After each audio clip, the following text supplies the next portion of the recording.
Alright, so I'm going to make a recording of the review for the electricity test. So the first thing says to write the rules for series circuit for resistance. So I'm talking series, so resistance total is simply the sum of all the individual resistors. Then it wants it for the current, so the total current is the same as the current in resistor 1, resistor 2, resistor 3, because there's only one pathway, so there's only one current. C says for the voltage, so the total voltage is equal to the sum of the individual voltages. There will be one series problem for you to solve. Check your quiz, and then I think we did some problems like that. And then there are 10 questions where I give you a statement and you tell me if that statement applies to series or parallel circuits or both. Alright. Second one says to do the same thing but do it for parallel. So parallel is the odd one where you say 1 over RT equals 1 over R1 plus 1 over R2 plus 1 over R3.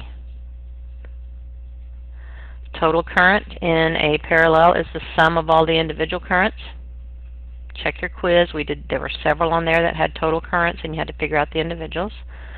And then the last thing is the voltage is the same on every single resistor, and it's the voltage from the battery. And again, there will be one parallel problem.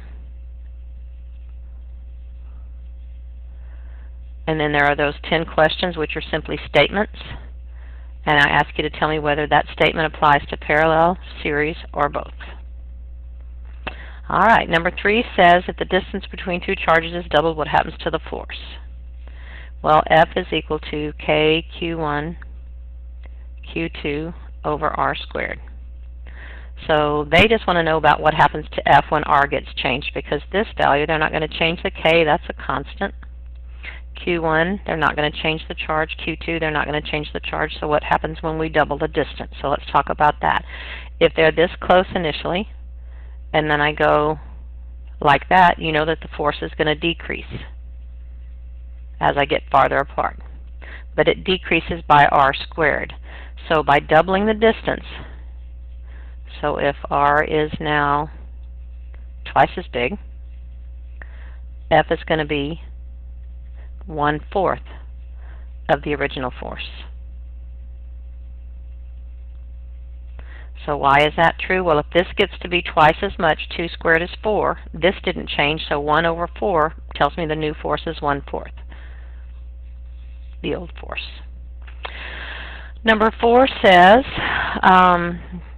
define insulator and give 3 examples. An insulator is a material that does not allow the electrons to flow freely. Does not allow for the free flow of electrons.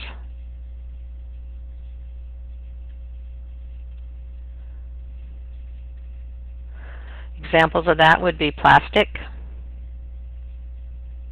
glass, rubber, dry wood, ceramic, paper. Those are all good insulators. Alright, the 5th one says what's a conductor? Okay, so a conductor does allow for the free flow of electrons.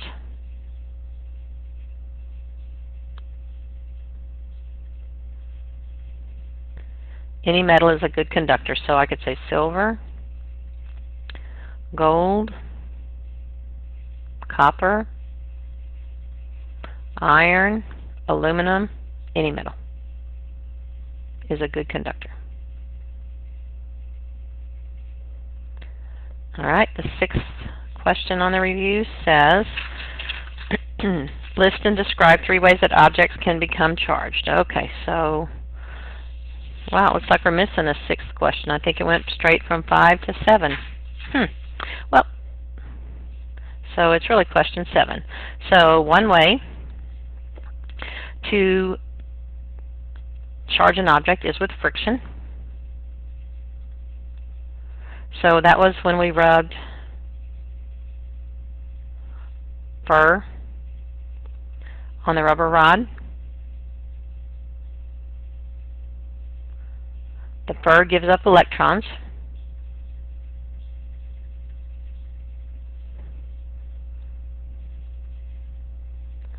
And the rubber rod accepts the electrons.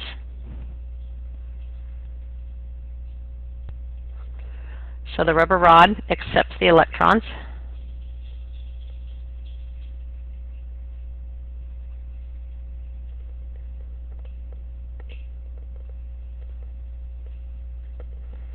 And that's a permanent transfer.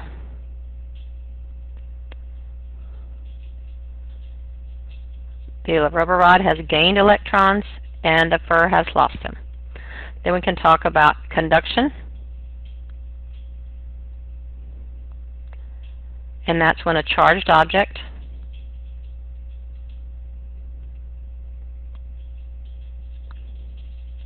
makes contact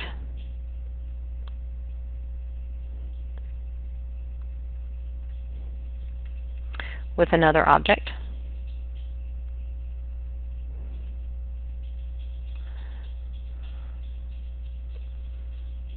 That's permanent because there's an actual transfer of electrons.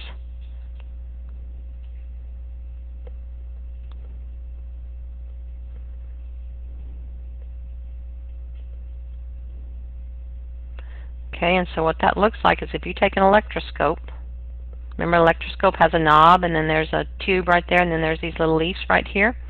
So that's step one. It's neutral, equal pluses and minus. Step two, if I take that negatively charged rod and touch it to the knob, electrons come off and go onto the knob. So now the knob is all negative, and the electrons that belonged in the knob go down to the bottom to get as far away as possible, and the leaves kick apart. So that causes a permanent transfer of charge. The third way is induction. And induction is a temporary rearrangement.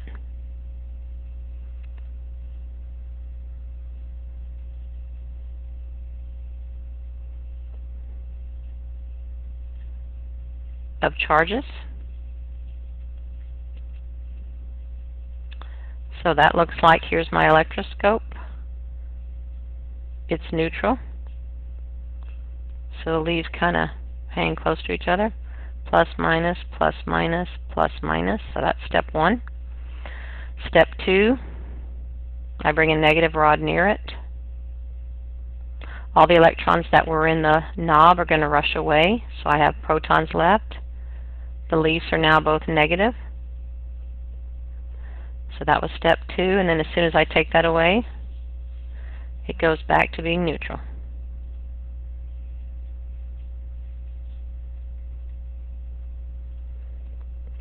So that's a temporary rearrangement. No electrons actually got transferred. Okay. Now I'm on problem 8.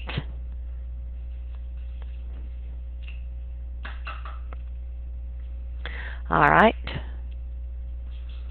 Okay, on problem 8, I have the voltage given to me as 6 volts. The current is given to me as 0.1 amps. And the amount of energy is 9.3 times 10 to the 4th joules. And they want to know how much time is my battery going to last. Well, I know that power is energy divided by time. And I also know that power is V times I if it's an electrical device. So if I rearrange this for time, I take energy and divide it by power. So energy divided by V times I. So that's going to be 9.3 times 10 to the 4th joules over 6 volts times 0.1 amps. So that's going to give me 155,000 seconds. And I know that it's seconds because this right here, volts times amps, gives me watts. And a watt is a joule per second. So if I divide joules by joules per second, I get seconds. Okay, number 9 says that we have a party, and the stereo has a resistance of 50 ohms, and that the voltage that it's plugged into is 120 volts, and we want to know the power. Well, power is equal to V times I, but power is also equal to V squared over R. So I just said, well, 120 squared over 50 ohms, and I got the power to be 288 watts.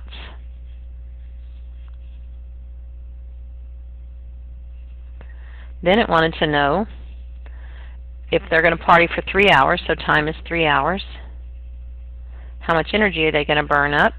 So energy is power times time. Power was 288. Watts is joules per second. So I cannot use my time in hours. I've got to multiply 3,600 seconds in every hour, and I have 3 of those. So I have 0, 0, 8. So I have 10,800 seconds. So when I multiplied those together, I got 3,110,400 joules. Okay, looks like a car, doesn't it? Okay. Then I want to know, part C says, if the city charges 11 cents per kilowatt hour, how much does it cost to operate the stereo? So 11 cents per kilowatt hour. That's what the charge is going to be.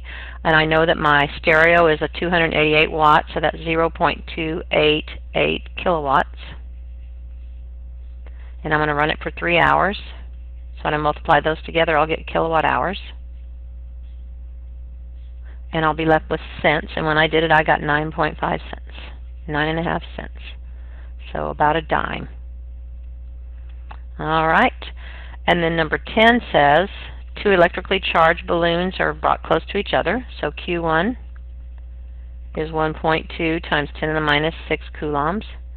Q2 is negative 3.4 times 10 to the minus 6 coulombs.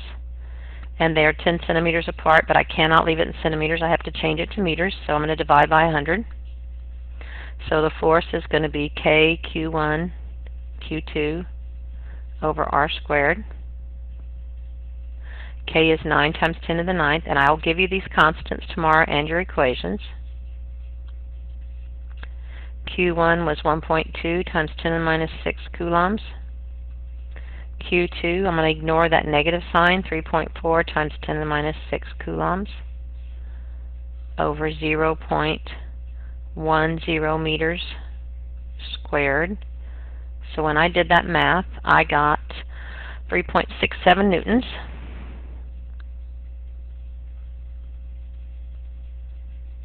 And then it wants to know if it's an attractive force or repulsive force. Well, we have a positive charge and a negative, so it's going to be attractive.